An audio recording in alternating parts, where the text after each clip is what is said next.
Depuis quelques semaines nous faisons des recherches sur les autres richesses que regorge le sous-sol algérien. On doit vous avouer que nous avons été extrêmement surpris par nos découvertes. Vous n'imaginez pas à quel point le sol algérien est extrêmement riche. Mais cela nous allons vous l'exposer dans notre prochaine vidéo. Sur cette vidéo on va plutôt vous exposer une autre découverte. En parallèle à nos recherches, nous avons découvert que de nombreux monuments dans le monde ont été construits ou décorés avec des matériaux provenant exclusivement du sous-sol algérien. Mais avant de vous dévoiler quelques-uns de ces prestigieux monuments, nous allons juste ouvrir une petite parenthèse, pour vous dire que depuis quelques semaines, notre chaîne subit de nombreuses intimidations de la part de certains faux profils. Par exemple, à chaque fois que nous faisons des vidéos sur la révolution pacifique des Algériens, ces vidéos sont systématiquement signalées comme étant des vidéos choquantes. Et depuis le 1er mai, YouTube a fini par désactiver la monétisation sur notre chaîne et enlever toutes les publicités sur nos vidéos. Mais rassurez-vous, même gratuitement, Canal Newman va continuer à vous proposer des vidéos de qualité pour transmettre les images de cette belle révolution aux quatre coins de la Terre. C'est notre façon de participer avec vous dans cette révolution. Nous savons que YouTube va finir par nous rendre justice, même si cela va prendre un peu de temps. En attendant, nous comptons sur votre soutien continuel, avec vos likes et votre abonnement à notre chaîne. Mais il y a quelque chose de bien plus grave que notre démonétisation. C'est les commentaires haineux sur nos vidéos. Particulièrement des commentaires racistes entre Kabyles et Arabes. Bien sûr, nous filtrons systématiquement ce genre de commentaires. Mais il arrive que certains de ces commentaires passent entre les mailles de nos filets. Maintenant vous allez voir qui est en partie responsable de ces commentaires. Sur ce tableau analytique YouTube de notre chaîne, qui montre la situation géographique de visionnage de nos vidéos durant le mois d'avril, nous avons sélectionné uniquement les vidéos qui parlent de la révolution. En tête, nous avons les pays habituels. On retrouve l'Algérie, la France, le Canada, le Royaume-Uni et les États-Unis d'Amérique. Mais nous avons été très surpris de voir qu'un pays arabe, qui, il y a quelques semaines ne regardait quasiment aucune de nos vidéos, et au mois d'avril il remonte à la 7e place. Il s'agit des Émirats Arabes Unis. Et c'est le même cas sur notre seconde chaîne aussi, CNM+. Cette parenthèse c'était juste pour éveiller votre vigilance, et ne pas vous laisser influencer par ce doubab électronique.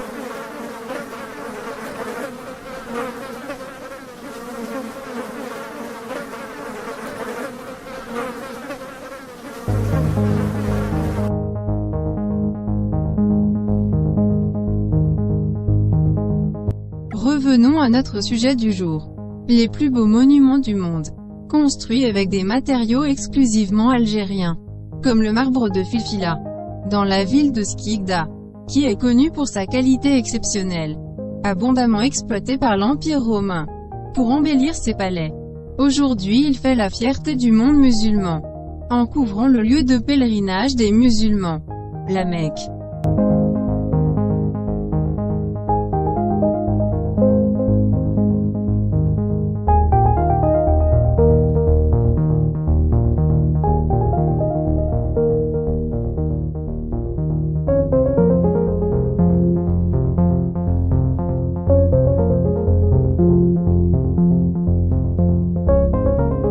Même le célèbre et imposant Rockefeller Center, érigé au cœur de New York aux États-Unis d'Amérique, contient aussi du marbre algérien, plus précisément celui des carrières de Christelle, situé à 25 km à l'est d'Oran.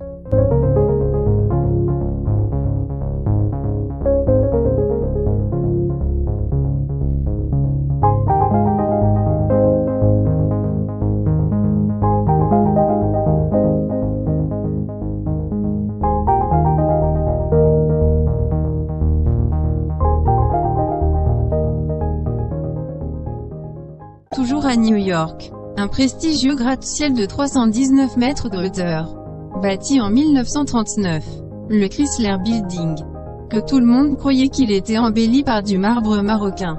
Un marbre qui était étiqueté « Morocco Marble ». Mais entre 2005 et 2008, des chercheurs américains sont allés en Algérie, pour faire des prélèvements des échantillons de marbre dans les veines et carrières d'Algérie. Ils ont établi des corrélations surprenantes. Le Chrysler Building est embelli avec du marbre algérien et non marocain. Le marbre de Bouhanifia, dans la wilaya de Mascara.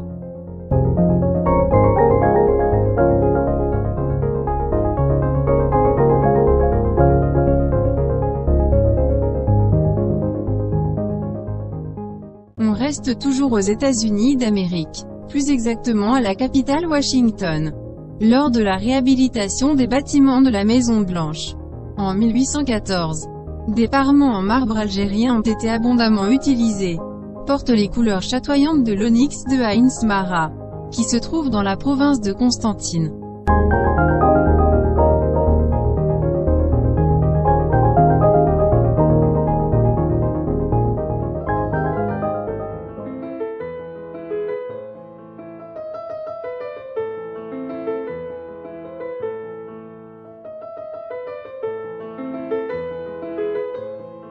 On quitte les États-Unis pour aller en France, plus exactement à l'Opéra Garnier de Paris.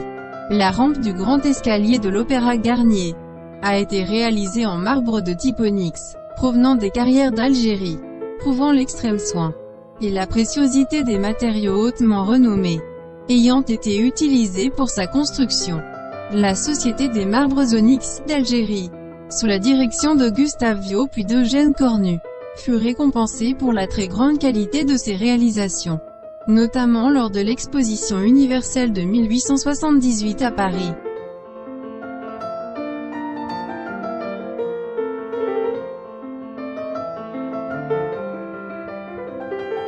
Bien sûr, on vous a gardé le meilleur pour la fin.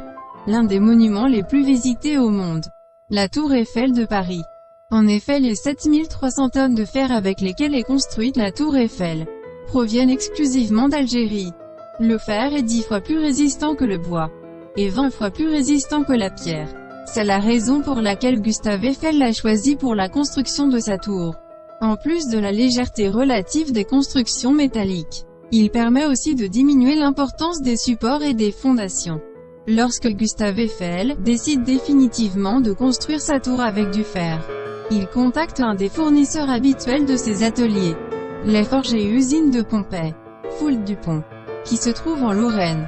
Puis il passe une commande pour 8000 tonnes de fer puddlé. Ce dernier se tourne vers d'autres fournisseurs de minerais. La qualité du fer demandé par Gustave Eiffel se trouve en Algérie, dans 2 mines distinctes, la mine de Zekar et la mine de Rouina.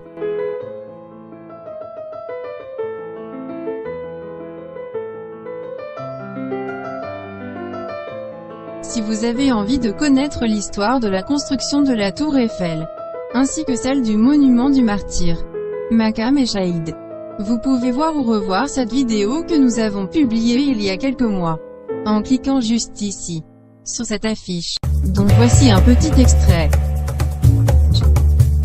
Et n'oubliez pas votre soutien à notre chaîne.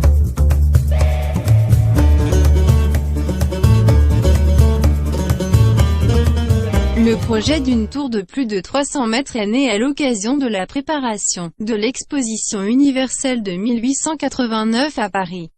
Parmi 107 projets présentés, c'est celui de Gustave Eiffel, et de ses deux ingénieurs Émile Nouguier et Maurice Queclin. Le palmier dattier algérien a été la source d'inspiration de la forme et de l'architecture du mémorial du martyr. Et cela grâce au génie du peintre algérien Bachir Yeles, qui a imaginé 3 feuilles de palmier qui se rejoignent à mi-hauteur pour avoir cette forme pyramidale. Et chaque feuille a une signification bien précise. La première représente la résistance à l'occupation, la deuxième la guerre de libération, et la troisième l'indépendance et le futur du pays.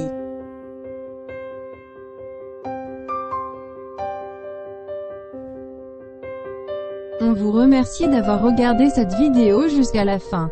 Et n'oubliez pas de nous encourager avec vos likes, simplement en cliquant sur le petit pouce bleu en bas.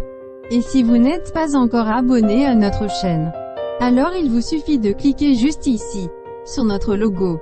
Et pour ne pas rater nos prochaines publications, activez la cloche de notification. Prenez bien soin de vous. Et à bientôt.